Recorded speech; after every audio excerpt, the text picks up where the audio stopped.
Hey players, has there ever been a time where you felt so angry that you just didn't know how to handle yourself? Sometimes you end up saying or doing something that you regret, but the worst part about it is that the anger goes unresolved. Well, after reading Thich Nhat Hanh's book on anger, I've learned a thing or two about how to cool those flames. This is the Josh Speaks.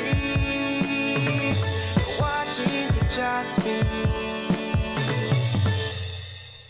Most people think of anger as a result of something that happened, but I want you to look at anger in a little bit of a different way. Anger doesn't just stem from a singular action, it's built up from how we choose to live our lives. The food we eat, the media that we watch, and the stress that we put on ourselves are all part of the process. We live in a culture where we're consuming things non-stop without taking the time to be mindful about each and every one of them. The next time you sit and eat a meal, try to focus on what your body is doing. Feel the food in your mouth, your hand on the fork, and experience every part of that moment. Being mindful when you do anything will help calm you down and will help you control your anger. When people get angry, they spend all of their time trying to make their point to the other person, but spend no time listening to what's being said. And I don't mean when you think you're having a logical argument, I mean actually listening to the words that the person is choosing to use to express how they feel. When a person is angry, they're suffering, and your first instinct is to punish them because you feel they made you suffer too. Most of the time people fight and then walk away without ever stopping to offer compassion. This can be one of the hardest things for people to do because they aren't practicing mindfulness techniques to help them understand what's going on. In this book, Thich Nhat Hanh shares several different mantras that you and your partner can use to help quell each other's flame. We often think that anger is something bad and that you shouldn't feel it, but that's simply not true. Anger is the same as happiness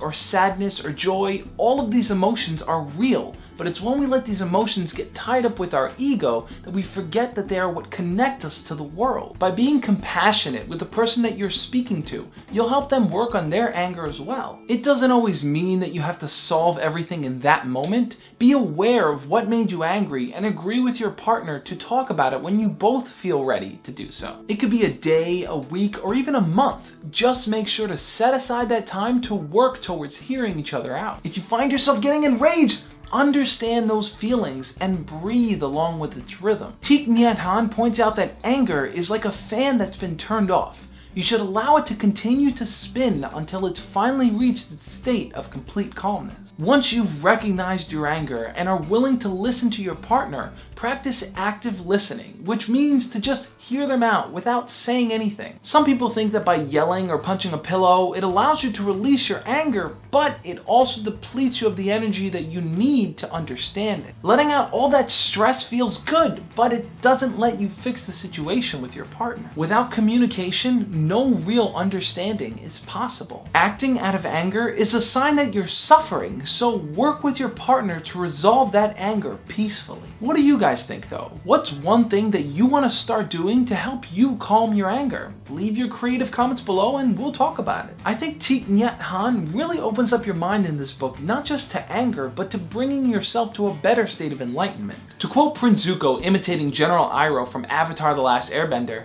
"You must look within yourself to save yourself from your other self.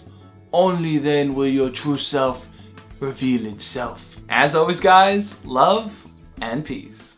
Hey, thanks for watching. If you're new to the channel, make sure to hit the subscribe button below. I make new videos every week on a range of different topics, including self-help, dating, philosophy, and more. Plus, if you want exclusive stories and tips that I don't share in my videos, make sure to sign up for the Josh Speaks newsletter. The link will be in the description below.